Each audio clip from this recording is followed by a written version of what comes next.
Hi, my name is Luan Parle and I was delighted to be a recipient of the MISP Songcamp grant.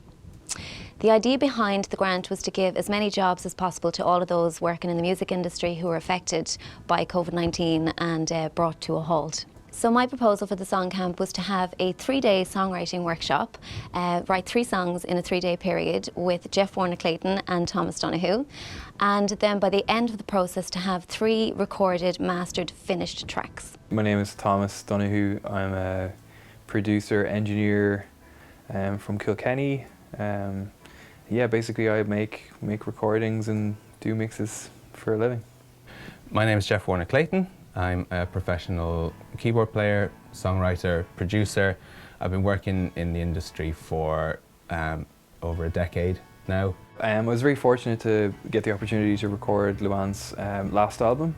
So that meant spending a lot of time together, kind of just working on the tracks. It was really about a year, maybe a little bit more, working on those songs. So we have a very kind of close connection, both in the studio and personally, we're all a very tight group now after all that time together. I've been really lucky in my time in the industry to work with a load of great artists and great producers, great songwriters, and I have built up a network of some really exciting people, some really great people over that time, and one of those people was Luan Parle. Well, I had worked with both Thomas and Geoff when I recorded my last album.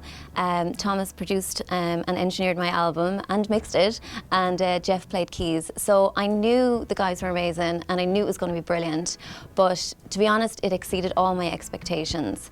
The whole process was just a pleasure. From the inception, writing the songs, to recording the songs, it was just an absolute joy. I think everyone who was lucky enough to get the grant for these kind of projects felt like it was a dream come true. I mean, not only is it fantastic to be given an opportunity to be thrown into a creative scenario with people you really like and respect, but especially to come in the middle of a pandemic. To me anyway, it felt like an oasis in a desert. So the songwriting process started in December. We went in for 3 days in the studio to write 3 songs. We had some kind of concepts and some ideas about what we wanted to do with the tracks, but nothing like set in stone, just some kind of small amounts of homework.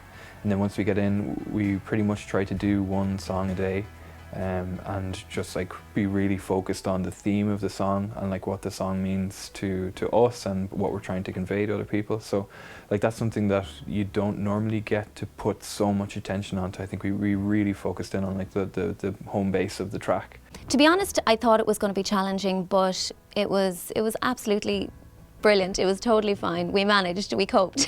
There was a real sense from day one that everyone was just throwing themselves into this, that the feeling of joy in the room of being able to work and to be creative and to be social as well meant that the mood in this songwriting camp is absolutely unlike any that I've experienced before. And I'm sure that to some degree that was to do with the pandemic. Yeah, the challenges we faced with COVID in the recording world was definitely schedule. I mean, there were times where we thought we could be open and then we couldn't, unfortunately. So there was a bit of a stopgap between the songwriting period and the recording period. That ultimately meant that we had more time to prepare for that. It wasn't great that it got delayed, but it meant we got to put more time and thought into stuff.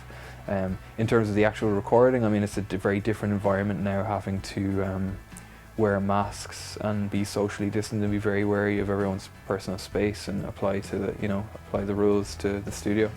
So I mean, it's meant a lot of change. It's a very different experience, but it's like everything, you adapt to your situation, and we ultimately did adapt.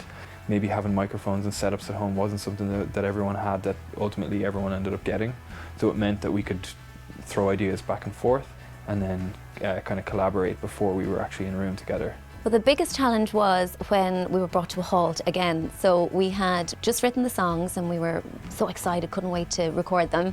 And then we had to stop. So it was December when we wrote the songs, and it was June before we could get back into the studio to record them. So I think that I found the biggest challenge, just the wait. But you know, it was the excitement as well of getting back into the studio, and then it was just like nothing had changed. You know, so it was like time hadn't made any difference at all. It was like we never stopped. We all came back together in the studio, and that first day of recording was every bit as joyful and high energy and creative as the last day of the songwriting camp. Once we did the 3 days in the songwriting camp, we reached out to a base of musicians that we love and they're super talented, and we basically sent them on a couple of versions of the tracks with parts. Some had parts, some didn't have parts, just to listen to and study, and then when they came in to record, it was just a super fast process. We had all the prep done and everyone knew what they were doing.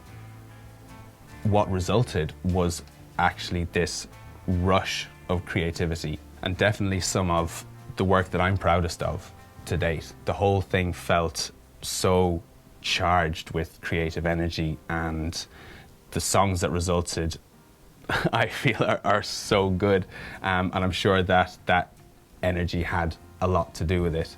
So we had a lot of discussions before we started the recording as to what sort of sound that we wanted to achieve with these batch of songs, and we were very much going for kind of like a kind of modern vintage approach, where we were using a lot of old microphones in kind of old vintage ways to achieve a certain sound, but apply it in kind of a more modern pop aesthetic. So it was great for all of us to come on board and have this conversation, and I feel like what we got as a result really does achieve that sonic palette. I think we really got that. So with the recording and the mixing process, we were very fortunate to have some like really cool gear, some vintage gear that I kind of acquired over the years. So we were very much working with the final product in mind. So where we would normally do a huge mixing process at the end, we were very much shooting with the final mix in our heads as we were recording. So it's kind of unique. It's not really a way that we would normally have done it, but we spent a lot of time getting really solid drum sounds. Benedict was amazing. He came in, he knew everything he needed to do. We got it done super fast, but we spent a lot of time on the sounds, and that applied to kind of all the instruments in this project. We were very focused on the sonic palette of everything, which kind of ties into that modern vintage thing we were trying to achieve. From the songwriting session, we already had demos of the 3 songs, so it was just a vocal and Geoff's keys. So we had a kind of a structure for the song. We knew where we were going with the songs, and I suppose we had all that time over the 6 months waiting for the studio to open back up again, that we knew what we wanted on the tracks. So we had a plan, which is always good to save time as well. So the first thing that went down was the drums. The next thing was bass and guitar, which was Clive Barnes, and he is incredible. We had just, you know, we were blessed with musicians that were involved in the whole project. Then after that, keys. Geoff put down the keys, and sure, look, he knew what he was doing there anyway, so it was easy for him. And then my favourite part was the vocals and the backing vocals. And I think, to be honest, could I say that I enjoyed the backing vocals more than the actual vocal? I think by that stage it was just time to have fun with it, and I love getting to that stage of recording when everything is down and all that's left is, you know, the backing vocals, and you can just really have fun. The pressure is off, you know. So I think that was probably my favourite day. But you know, the whole process, as I said, was brilliant. It was amazing. Everybody that worked on the project, you know, exceeded all my expectations, and I was delighted and I felt very lucky to have had this opportunity. One of the great things about the grant was it helped us to laser focus on the creative process, and gave us a freedom I think we wouldn't have had at any other time. Our sole aim was to create and to not worry about where the songs would go afterwards, or how we would package them in the end, or who would go to listen to them. These songs aren't targeted in any way. These are just pure creative expression. But as a result, I think they've actually turned out to be more widely relatable. Like I say, you know, the energy, the emotional energy that was charging these songs is something that everyone's gone through. And I think everyone's going to be able to relate to these songs really strongly. And yeah, it was just an amazing experience, and I'm just super grateful to have spent this kind of time with like two really close friends and make music in a time that's pretty difficult to do so. I mean, it's even a difficult time for musicians to like comprehend making music or writing music. So with this opportunity, it's just been a real blessing. So I'm very grateful. Just to say a huge thank you to Minister for Arts Catherine Martin, First Music Contact, and all of those involved in this incredible project. It has given musicians, songwriters, and all of those working in the music industry that boost that they needed to be creative, to get back to work at a time which has been so challenging and difficult for the music industry in Ireland.